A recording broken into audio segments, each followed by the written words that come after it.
মঙ্গলবার সকালেও মাগুরা সরকারি হোসেন শহীদ সোহরাওয়ার্দী কলেজ থেকে বিক্ষোভ মিছিল বের করেন শিক্ষার্থীরা। বিভিন্ন সড়ক ঘুরে ঘেরাও করা হয় আদালত। ধর্ষণ ও হত্যা চেষ্টা মামলায় দ্রুত নিষ্পত্তি, রায় কার্যকর সহ ৭ দফা দাবি জানান বিক্ষোভকারীরা। পরে জেলা প্রশাসক, পুলিশ সুপার ও চিফ জুডিশিয়াল ম্যাজিস্ট্রেটের কাছে স্মারকলিপি দেওয়া হয়। ধর্ষণের পরে আরো হয়েছে, আসিয়ার পরে আরো চলতেছে।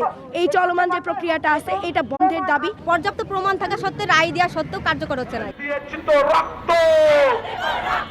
এছাড়া রংপুর, নওগাঁ, চাঁপাইনবাবগঞ্জ, ফরিদপুর সহ অন্যান্য জেলাতেও ধর্ষণের প্রতিবাদে ক্ষোভে ফেটে পড়েন বিভিন্ন শিক্ষা প্রতিষ্ঠানের শিক্ষার্থীরা। বিক্ষোভ মিছিল, মানববন্ধন, আলোচনা সভা থেকে উচ্চারিত হয় প্রতিবাদের ভাষা। ধর্ষণের বিচারটা সময় মতো হয় না। আইনের ফাঁকফোকর বলে 90 দিন পার হয়ে তারা জামিনে বের হয়ে আসে, তারপরে আবার একই অপকর্মে লিপ্ত হয়। স্বৈরাচার মুক্ত বাংলায় ধর্ষকের ঠাঁই হবে না, হবে না, হবে না।